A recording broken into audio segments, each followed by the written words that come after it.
Well, I must say, listener, it is quite brave of you to tune into another episode of the radio show which AM Radio Monthly said would scare its entire audience to death by episode 3, the show which FM Radio Weekly said would tank with the removal of its host. 300 episodes and we're still here. I'm still here. From dishonorable discharge from the U.S. Navy to this hominid in charge and bringing home the gravy. From the guy everybody hated to the guy in charge of everybody. It's been one darn hecking son of a Bedford getting here, but you know, sometimes the shortest path between 2 points is a slanted line. Slanted Hallway. Now hold on, Mr. Narrator. Before we move on, I think there's something you're forgetting. You know, with the winter fast upon us, many of our listeners may soon be suffering from a cold. A clogged nose and a scratchy throat will scare off anyone, and the effects of them can really ruin your day. Whenever I suffer from seasonal sickness, I turn to the one thing guaranteed to suppress my symptoms. Dr. Liedman's powdered lozenges. Just add a quart of water and watch as the fine powder congeals into a thick paste, and then let set overnight to harden. Within 4 hours of consumption, your sickness will be a thing of the past. Dr. Liedman's powdered lozenges, the throat coat with my vote. Hold on. In tonight's tale, it's either about baseball. No, that'd be no good. No good at all. Here. In tonight's tale of dread, a Wiccan priest is awoken from a nearly 300-year slumber and seeks vengeance on the town which betrayed her so long ago. Unfortunately for the residents of Pickpack, Rhode Island, this Wiccan isn't here to just assemble dream catchers for the Mother's Day crafts fair. She's come for blood, human blood, from the living, and more than enough to kill. Where's 3B? Oh, jeez, that's even got me going.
Lakeside Park, and the Fond Du Lac Hummingbirds are just shy of their first victory over the Milwaukee Kurds. The Hummingbirds lead 3-0.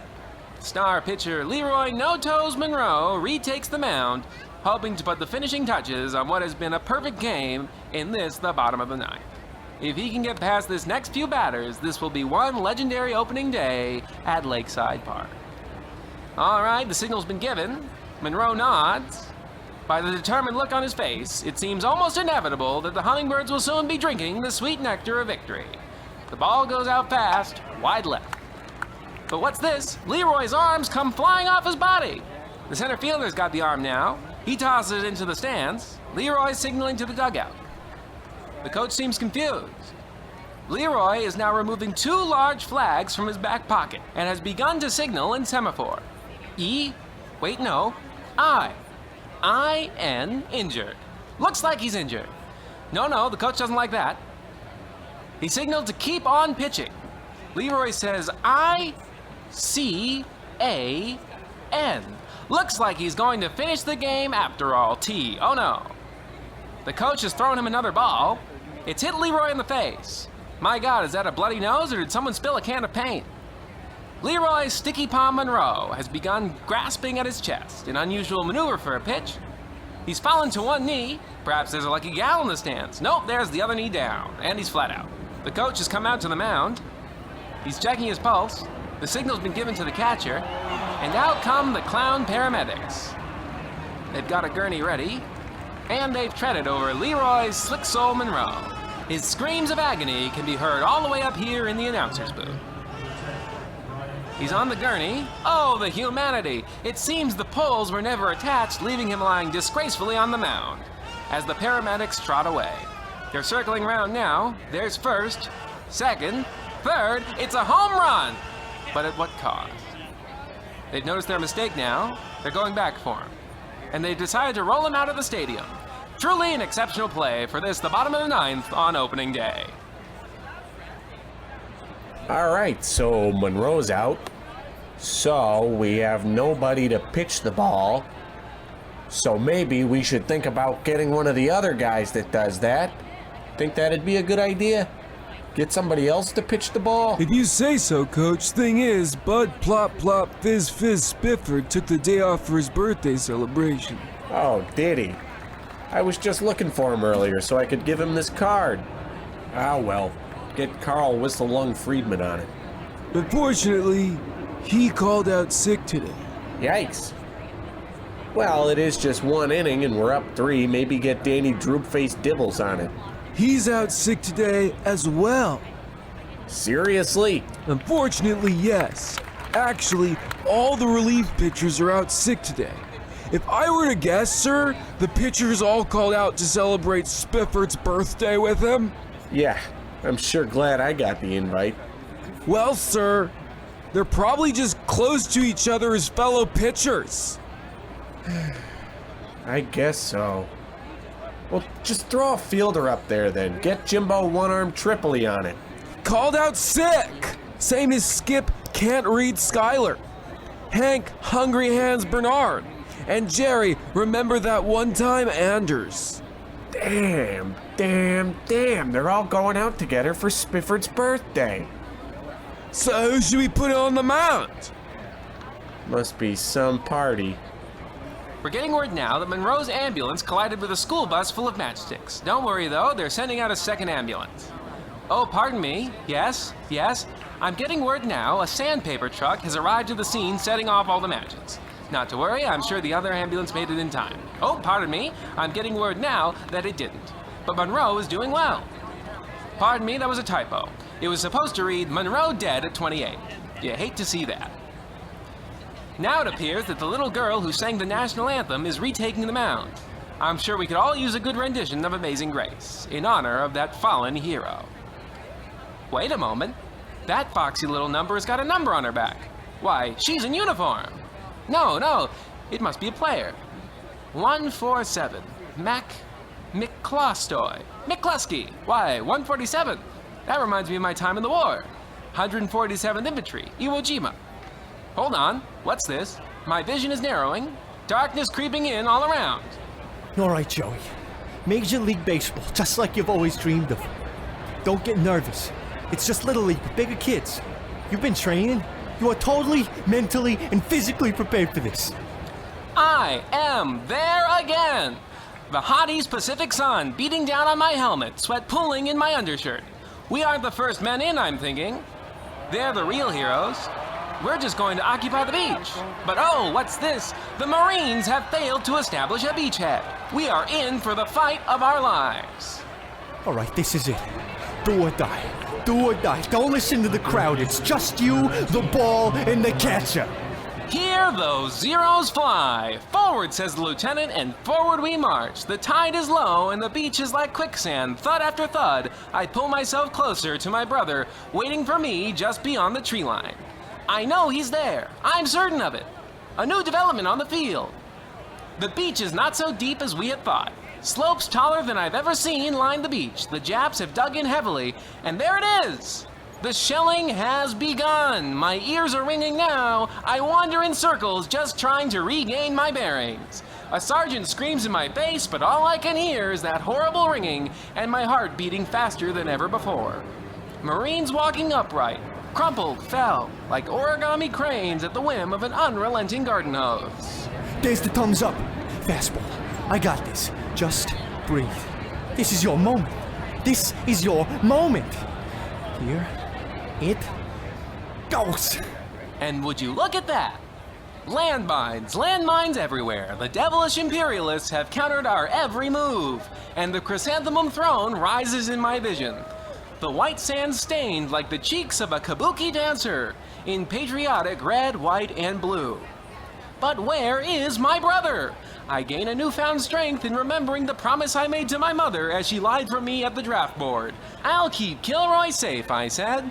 What a fool I was, thinking that any man or God could save anyone from the all-consuming maw of the killing machine that is the very idea of war.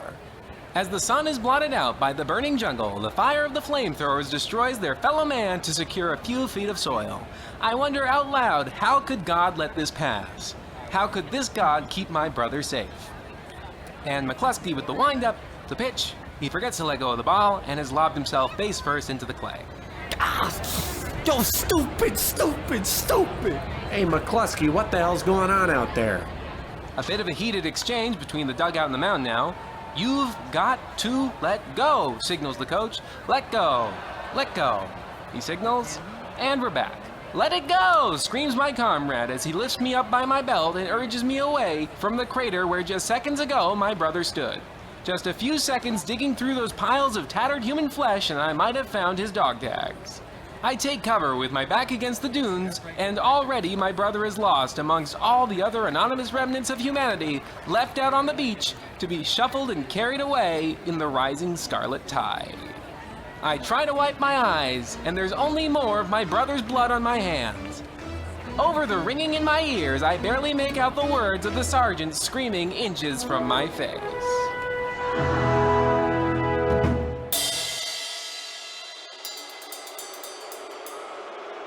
Joey McCluskey, remember the name, folks. He'll go down as the worst ball player in history. He's set the all-time record for walks in a game, and I've just got word that his mother has indeed disowned him. His wife now signaling from the dugout, "I am taking the kids and staying at David's." And she's out the southeast exit, accompanied by a mustachioed man who is carrying her infant son. If I were a betting man, I'd say that's the David she'll be staying with. No, it's not looking good at all for the little orphan divorcee, Joey no last name. As always, I'm PTSD, and I've got to get out of here before the fireworks start.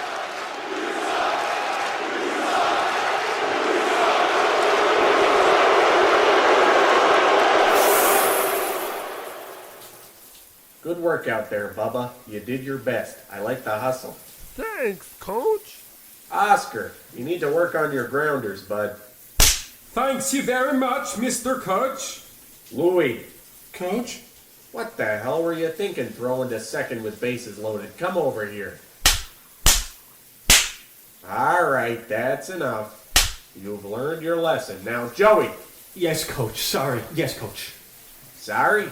Sorry. Pardon? I said I'm sorry, Coach. Oh, you're gonna be sorry.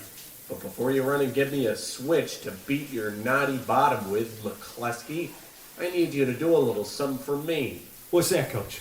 Well, since you're completely useless on the field, I'm sending you out into the field. I'm sending you Cuba way, Havana. You're getting on the next ferry from Sheboygan to Muskegon. Then you're hopping on the 5 a.m. bus to Grand Rapids, where you'll board the first squiggly dotted line flight Grand Rapids Wrocław to Havana. There you're going to find me your replacement. You find me the best ball player they've got and bring him back to Fond Du Lac in time for our next home game in 2 weeks. Once you've done that, you're going to get a switch for me to spank you with. Then you'll probably be fired. And, if I don't do any of that? Well, then you'll definitely be fired. Egats! Well, it seems old Pickpack, Rhode Island's annual Boxing Day Fun Fair Festival is about to be cut short. Will the sheriff eat the witch's poison candied apple? Will Goldie, the lovable retriever, make it to the talent show in time? All good questions. Questions with answers. Answers that are sure to satisfy both you and the question they answer. And I think I have the answer to what's satisfying. What you do? Why, Stolen Land cigarettes, of course. Now in cool menthol with special fluoride filters to ensure a white smile and gums and tongue. That's right. Just before I got here, I was on the phone with a real live dentist, and he says fluoride is good for teeth. So strike up America's favorite fluoride minty menthol support our troops cigarette and burn up some Stolen Land. You know it's good when you see the crying Indian. Thank you, Mommy. Whoops. Anyway, the witch's evil has spread itself like the roots of a mighty oak across many acres of land. Pickpack is so close to the Apple Festival. I wonder if it will go off without a hitch. Or rather, a witch. Now hear, listeners, as we return to the witch's pot astir with hexes and spells. And lest we forget poor little Johnny Little, desperately hoping for his besavement before he is carved up and stuffed with a candle like all the other jack-o'-lanterns this All Hallows Eve. Are we really sure this can be in prime time? This is dark, fellas.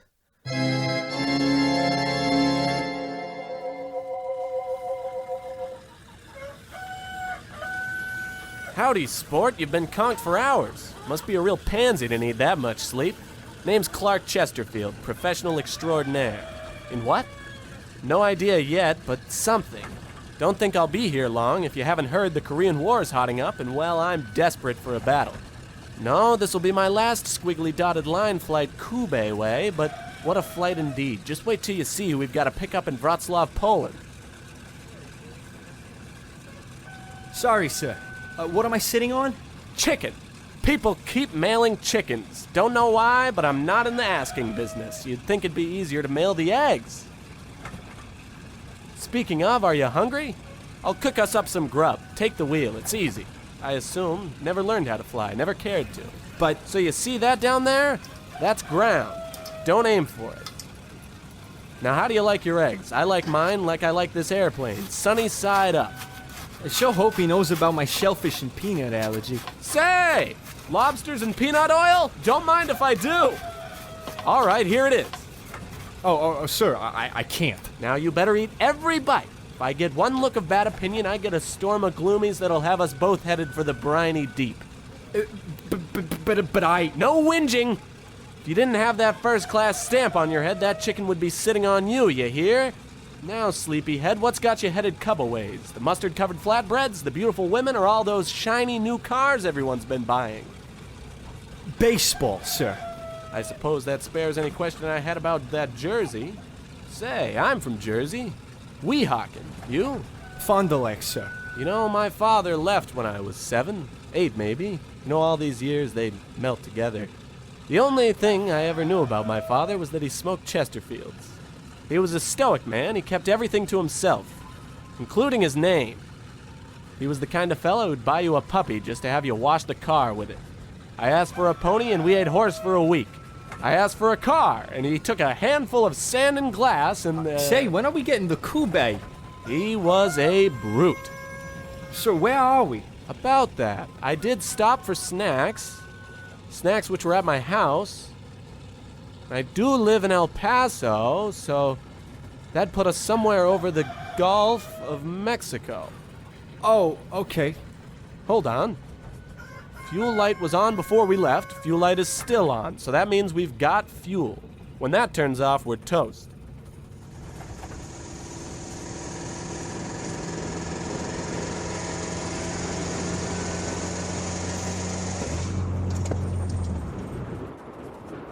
No. Hang on just a second. The light's still on. It'd be easier if there was some kind of a gauge. It would have E for enough and F for... More on that later. Now I'm gonna do something I saw in a movie. I've always loved the pictures, you know? That's where I got my whole personality. God knows my father didn't leave me one. No, he just left me a screaming shell.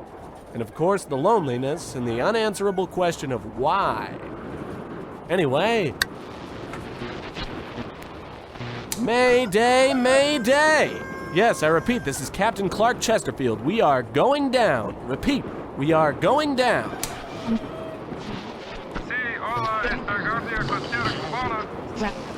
Cuban Coast Guard. Yes, hello, Mayday. We're going down. How are you today?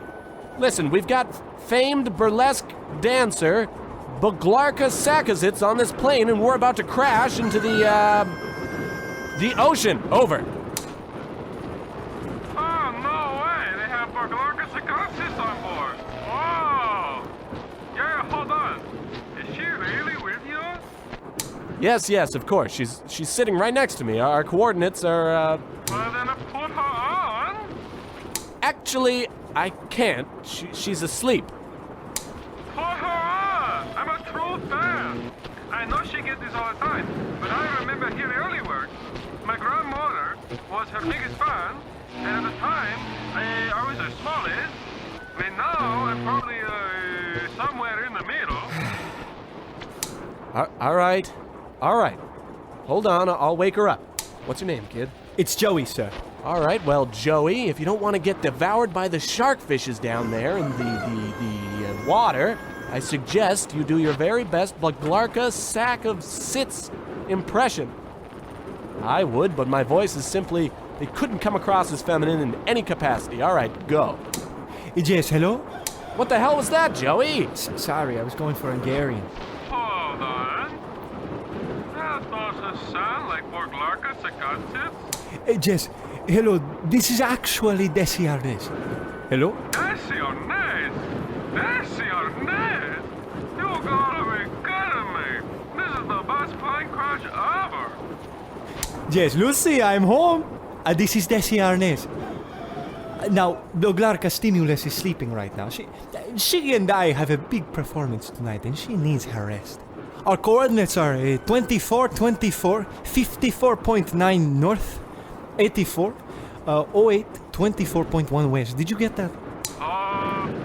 Yeah, sure, 80, whatever. So tell me, how many times did you and Lucy have to shoot a scene with the conveyor belt? Well, it's an interesting story, actually. I wasn't on set that day. Anyways, we're crashing. I'll see you when we get there, but you better hurry. I'm not a strong swimmer. Okay, bye!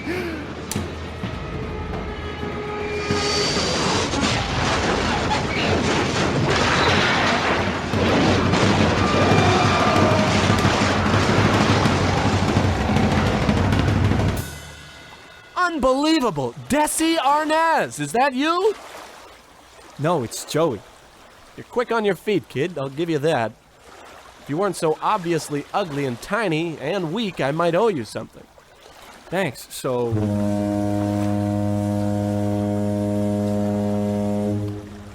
Not too bad, eh? And now, Desi, is it true that Ethel didn't get along with Fred?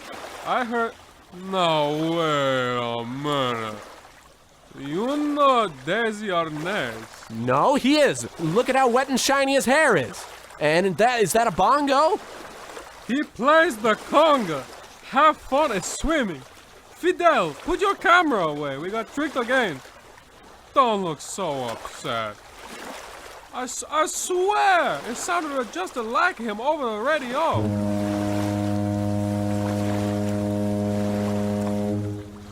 Well, kid, it looks like we're swimming. Now as good a time to learn as any, I guess. Maybe some of my natural talent will rub off on you, but don't touch me. Anyway, I'll have plenty of time to tell you about my dad. The year was 1929. Wall Street was belly up, and I was belly down over an E. And then I picked you and all those chickens up at the terminal. I guess that's the full story. Do you feel, any better telling me all that? Nope. As a matter of fact, I've forgotten everything up to us waiting on this beach. Now, who are you and why are we here? Joey McCluskey. I'm a talent scout for a Triple B baseball affiliate. Talent? Scout? Baseball? What am I, some kind of mind reader? Spell it out for me. Well, I've got to find the best player in K-Bay. So, it's you and me on a multi-year mission to visit every diamond in Kielbasa on a quest for the diamond in the diamond. We've got 2 weeks. No, that's not nearly enough time. Listen, man, this is all the time I've got. Wait, remember that amazingly brilliant thing I said earlier? That you realize that in many ways your own lack of self-knowledge is similar to the lack of knowledge you have about your father, and that maybe... No, not that. But damn if I'm not the finest psychologist Clark University ever produced. I meant when I said mind reader. Yeah, it wasn't actually... Well, I said it because of that beachside attraction over yon ways. And notice I said yon, because you're boring me, McCluskey. So that's his psychic reading? I've got good eyes, too. Now let's go over there and see if this lady probably knows any good ball players. We could also try and, actually go to a game. After my idea.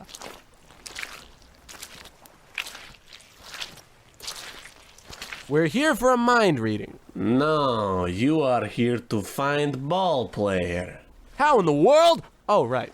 There are many good players on this island paradise, many who possess the skill to win, accrue many victories in America, but only one has the key to true victory. 4 is the number of his first name, Scottish is his last, hi diddle diddle, riddle riddle riddle, diddle diddle dum, Cuba is known for rum. Good Christ, moccasin! McCluskey. Whatever, she means me, Clark Chesterfield, the world's greatest basketball player. Baseball. That too, probably. You, it is not. Plot rhymes with not. Please, man, we need to know who it is. I've only got 2 weeks. I was really banking on this being super easy. My eyes see 2, but only one player of ball. There is an ice machine down the hall. These damn riddles. Me? McCluskey schmiclusky. Another word for large is husky. It is you who will win the game, but fiddle-dee-fiddle-dee-dum. Talk normal or I'll murder you right here. Okay, here's a magic box of cigars that will never run out. If you smoke one before a game, you'll win no matter what. Anyone you give them to will have the same powers, but... Yeah, cool. We get how much. We buy. American Dollarino. Ah, money is not the price you will pay, for it is in I'll pay you whatever you want.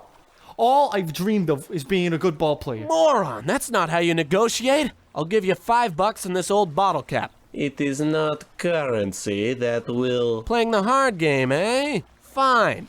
I'm happy to walk out with nothing. No, we're not. I need them cigars, please. You are motivated by the idea of victory. I am motivated by... Well, personally, I'm motivated by this fist. All right, kid, grab the cigars and that Mexican hat and let's skedaddle. Okay, yeah, okay. All right. Now, how do we get home? Okay. You saw the plane smack into the big water? Ocean? It's not here. It's in the salty seltzer. Well, I don't know. I've never been to Cuba before. Think, Chesterfield, think. What would David Endicott Putnam do? Who? Don't be a Von Hentelman. I say we just take a plane. From where? Okay, so we steal a car and then a plane. Easy peasy, lemon squeezy. Taxi? Boom. Perfect. Okay, well, it all went exactly according to the plan. No need to even talk about it. You know, I had my doubts, but what a getaway. I mean, you stole a car, a plane, and then the amazing feat of jumping plane to plane to throw off the air marshals? Yep, I'm pretty great. Anyway, we should be touching down in Milwaukee soon, and I'm glad we were able to sit in near total silence for the entire trip until this very moment. At least I got to say everything that happened as if it just did, even though it took place hours ago. And look at that, we landed. Didn't even notice. Now, about these magic cigars. Yeah. I hope they actually work. Maybe we should have tested it out. No need, they work. Did you see how interesting that woman looked? I guess you're right. You don't see something like that every day. I could barely believe my eyes. At the very least, they'll be a good motivator to work hard and play well. Yeah. Motivate you to be a better person, eh? Sir, I see these cigars, and the magic box they're in is my last chance to be as great as I know I can be. So, you're motivated by greatness. Well, it's kind of childish, I know, but yeah, I am. Motivated by the idea of the great ball players that came before me. Well, personally, I'm motivated by this... Clark, really? Fist! Now to just steal this box and do something else. Just have to dump out the cigars. Sure is a lot of cigars. This box really is magic. It'll make me better at something. Well, it looks cool enough to put on the shelf above my bed at the Y anyway. Chesterfield out.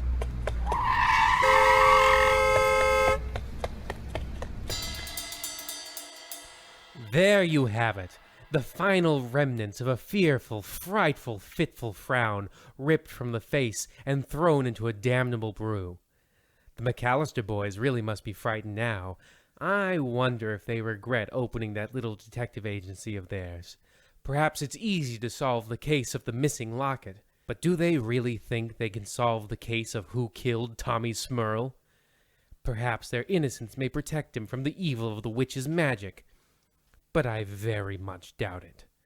Soon the devil's clock will strike midnight, and Pickpack will be trapped forever, sealed into the Necronomicon, and forever at the mercy of Grunhilda, the Witch of the East Wind. Hey! Wake up, come on, wake up! I think you're gonna have to backhand him, sir. Listen, I'll administer a forehand. Clearly he's experienced some sort of serious head trauma. Well, we should just drag him to an alleyway or stoop or something and let him sleep it off. Nope, just gonna smack him. And if that doesn't work, we're gonna splash some water on him and tickle his ribs. So be ready with this bucket of water and a feather. Whatever you say, Paramedic 1. Here goes. What? Hold that water. Clark, you son of a gun. Call me a son of a gun, will ya? This'll teach ya. Yeah. Oh yeah, get him! No, I've never felt so hopeless. You're the people that are supposed to save me.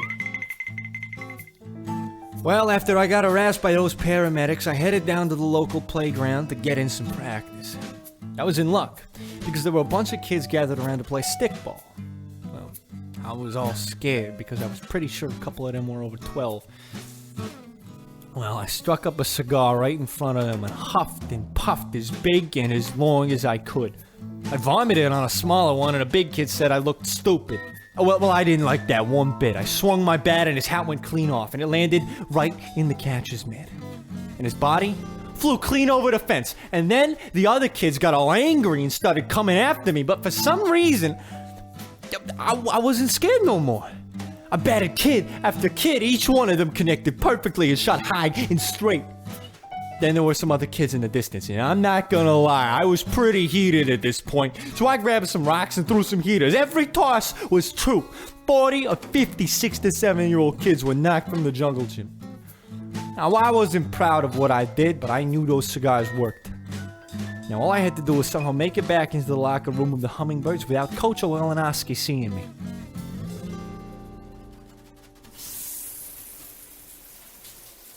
I swear if I see that Putz McCluskey again, I'm gonna bat his bottom raw. Hey, Coach. Egats! Is that who I think it is? Let me just turn around. Now hang on, I can't see a thing without my cheaters. And nope, I don't recognize you at all. I'm the Cuban ball player. The one you sent Joey Handsome McCluskey to go and find and get? Oh. Joey, everyone's friend, McCluskey. Nope, don't ring a bell. Do you by any chance mean just Joey McCluskey? The only guy not good enough to earn a nickname? Sure, I don't care about his reputation at all. I'm just a Cuban guy who looks nothing at all like Joey McCluskey. What's your name, my Cuban friend? Joe Jose Miclastinez? Jose Miclastinez from Cuba. Whereabouts? Sheboygan. Sheboygan, Cuba? Yeah, it's near Las Tunas. Oh, okay. Well, take this stick and get to work. Also, you'll be mopping the diamond after the games.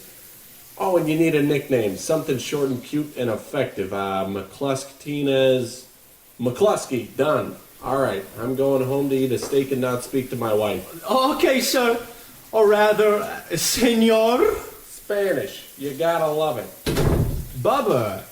Hey, Bubba. McCluskey? But you were supposed to bring back a Cuban player and never show your face again. Yeah, but plans change, Bubba. You took your spanking like a man and have been welcomed back into the fold. No, Bubba, I don't think there's gonna be any more spanking. But Coach says if we don't play good, he's gonna bounce our little bum-bums. Bubba. I know the rules, but just gather the whole team and I'll let you all in on the new deal. Even the mascot? No, and Bubba, it's not a real hummingbird, it's an old homeless guy. Haven't you ever noticed none of the feathers match? And also, they're all pillow feathers. And then he only showed up after the homeless truck crashed into the pillow factory. Boys. All right now, settle down everybody, I got some news.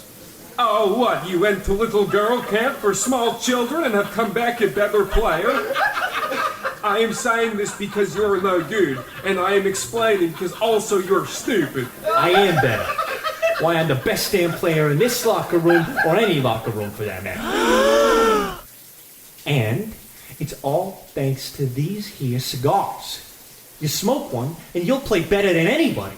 Even someone who smoked a cigar?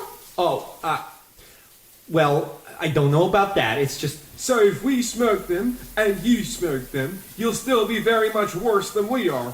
No, it doesn't work like that. It's like this. So, we shouldn't ever practice? Well, no, I mean, discipline is important. It's just that with these cigars... Hey, fellas, and no more of practice.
We have 47 games left in the season. This is because all games are determined by a best of 7, the way God intended. You all understand what I'm talking about, right? The World Series. Shut up, I'm still talking. New rule. Every question I ask, no matter how pointed or direct, is rhetorical. Now, are there any questions about the legally distinct from any event World Series we are going to play? Good. As I thought. Now go do whatever it is you do while I watch 8mm film in my office. Okay, break. Hey, McCluskey, you got any more smokes? That was my last cigar. Sure. Okay. 1 second. It looks like there's only 4 left. 4? But that's fewer than 4 times the number of players that are on average on a baseball team, meaning that there's only enough for 1 player to play all 4 games, or instead 4 players to play 1 game. Or 16 players to play 1/4 of a game, which comes out to 2.25 innings. Which, given the fact that the rules of baseball divide innings by number of outs, means... There aren't enough if he's not being clear. No, he's being clear. I just don't know what to do. Well, Joey, you're the one who got the cigars and made us all good. Maybe you should be the one to play the 4 games. What, me? Me? Joey No Name McCluskey? What? No, Joey Stogie McCluskey, the best ball player to ever use a performance-enhancing drug. 3 cheers for Stogie McCluskey. Stogie! Stogie! Stogie! A nickname! You've earned it. Now go out there and win us a game. Papa, it's out for another 2 weeks. Oh, okay. Let's just stand around, I guess. Well, maybe if we all get in some good practice, we could all play. But you said we no longer had to be of practice. Well, no, McCluskey stinks. Take away his nickname. Bubba, but you're the one who gave it. Redacted! Redacted! Redacted! Oh.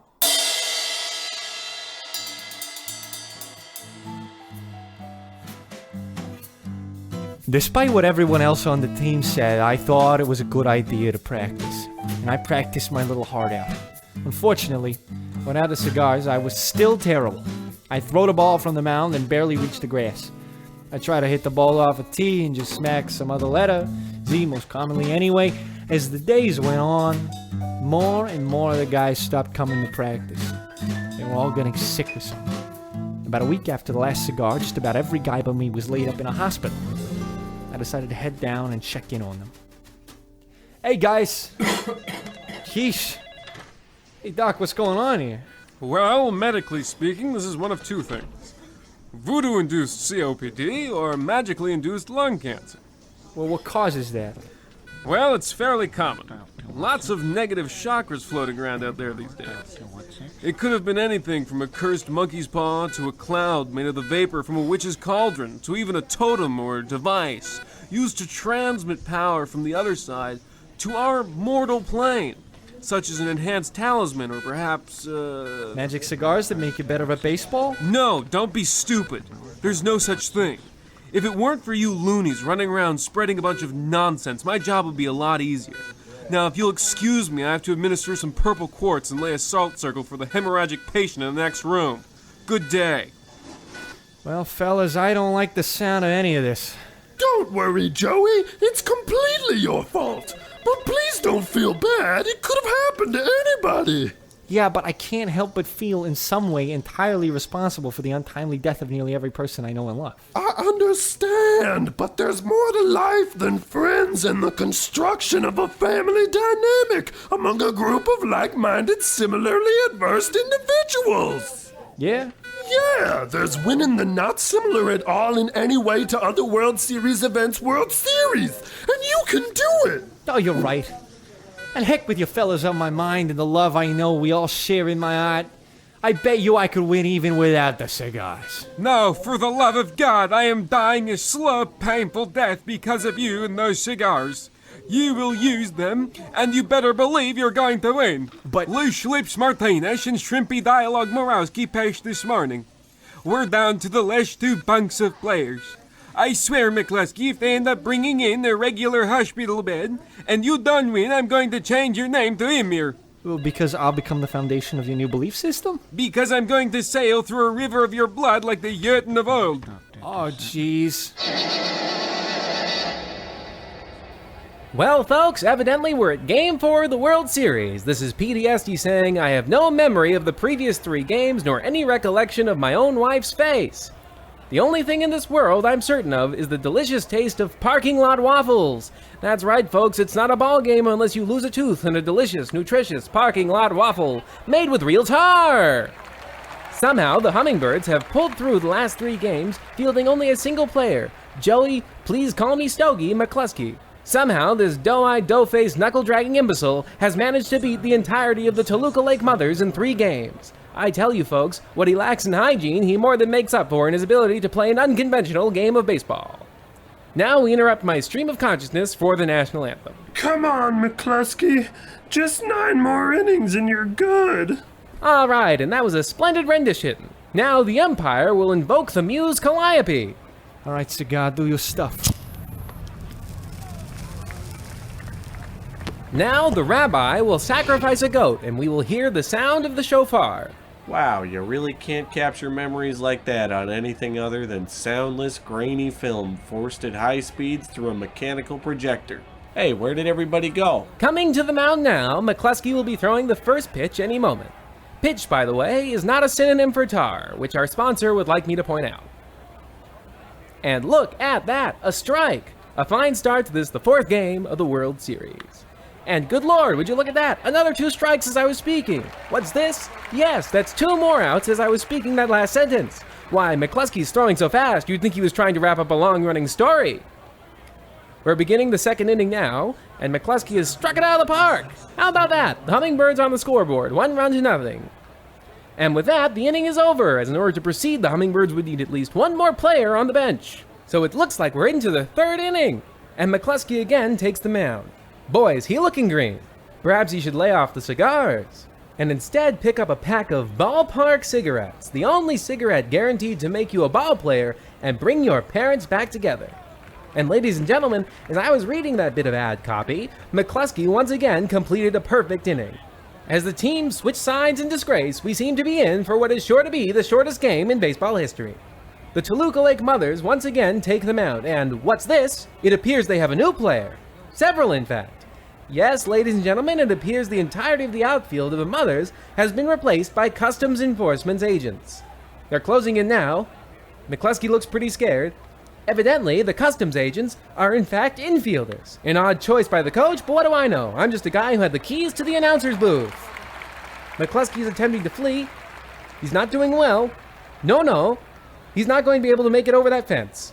And he's in cuffs. They're really kicking him now. He's weeping like a little girl. And they're carting him away. With that, the Toluca Lake Mothers have won the World Series. I guess if I were to give this game a moral, it would be simply that crime doesn't pay. This is PTSD saying, I can't stop my teeth from picking up signals from outer space. We're all doomed! Well, dear listeners, it would seem that all that was needed to stop the witch was the love of a boy and his dog. But just as the pilgrims of old believed they too had stopped the witch, it shall never be clear if the town of Pickpack will ever truly be free of her devilish grasp. The scary thing about happy endings, listeners, is that they make you forget all the fear you held in your heart. They lead you down an avenue of quiet satisfaction. As you walk blindly, you don't mind that your feet seem to be walking out of rhythm, until of course it's too late, and you realize you're not on an avenue of paradise at all, but rather stumbling drunkenly deeper into the slanted hallway. Tune in next week, when I suppose I'll have to let that stupid baseball story go on the air. Unless, of course, I can think of something better. Well, I think that was our best show yet. No way in hell I'm letting you fools run that baseball story.